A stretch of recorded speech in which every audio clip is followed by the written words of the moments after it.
Kannur revenue ജില്ലാ school കലോത്സവത്തിനിടെ സംഘർഷം. പൂരക്കളി മത്സര ഫലപ്രഖ്യാപനത്തിന് പിന്നാലെ വിധികർത്താക്കൾക്ക് നേരെ കയ്യേറ്റമുണ്ടായെന്ന ആരോപണം.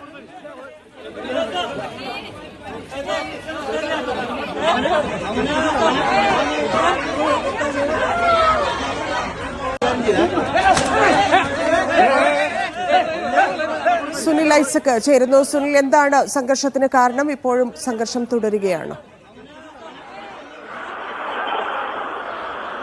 ഇത്തവണത്തെ കണ്ണൂർ ജില്ലാ റവന്യൂ കലോത്സവം പയ്യന്നൂരിലാണ് നടക്കുന്നത്. പയ്യന്നൂരിലെ 13-ലധികം വേദികളിലായാണ് മത്സരം നടക്കുന്നത്. ഇന്ന് രാവിലെയാണ് വിവിധ മത്സരങ്ങൾ ആരംഭിച്ചിരിക്കുന്നത്. ഇതിൽ പൂരക്കളി മത്സരവുമായി ബന്ധപ്പെട്ട വേദിയിലാണ് സംഘർഷവും വാക്കേറ്റവും ഒക്കെ ഉണ്ടായത്.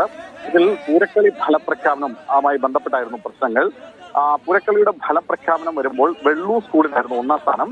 കരിവെള്ളൂർ സ്കൂളിന് കരിവെള്ളൂർ സ്കൂളിന്റെ പരിശീലകൻ എതിർത്തു. കരിവെള്ളൂർ സ്കൂളിന്റെ പരിശീലകനായ പ്രമോദ് ഈ വിധികർത്താവിനെ കയ്യേറ്റം ചെയ്യാൻ ശ്രമിക്കുകയും ചെയ്തു. ഇതേ തുടർന്ന് സംഘർഷം രൂപപ്പെടുകയായിരുന്നു. എന്നാലും പിന്നീട് പോലീസ് സ്ഥലത്തെത്തി ഈ പരിശീലകനായ പ്രമോദിനെ അവിടെ നിന്ന് കസ്റ്റഡിയിലെടുത്ത് കൊണ്ടുപോവുകയും ചെയ്തു. ഈ ഉപജില്ലാ കലോത്സവത്തിൽ കരിവെള്ളൂരിനായിരുന്നു ഒന്നാം സ്ഥാനം ലഭിച്ചത്. അപ്പീലിലൂടെയാണ് വെള്ളൂർ സ്കൂൾ മത്സരത്തിലെത്തിയത്. എന്തായാലും ഉപജില്ലാ കലോത്സവത്തിൽ ഒന്നാം സ്ഥാനം ലഭിക്കാതെ പോയ അപ്പീലിലൂടെ വന്ന സ്കൂളിന് റവന്യൂ ജില്ലാ കലോത്സവത്തിൽ ഒന്നാം സ്ഥാനം ലഭിച്ചു വന്നതായിരുന്നു പ്രശ്നങ്ങൾക്ക് തുടക്കം. എന്തായാലും പിന്നീട് അവിടെ പോലീസ് എത്തുകയും പ്രശ്നങ്ങൾ പരിഹരിക്കുകയും ഒക്കെ ചെയ്തിട്ടുണ്ട്. ഇപ്പോൾ മത്സരങ്ങൾ തുടരുകയും ചെയ്യുകയാണ്.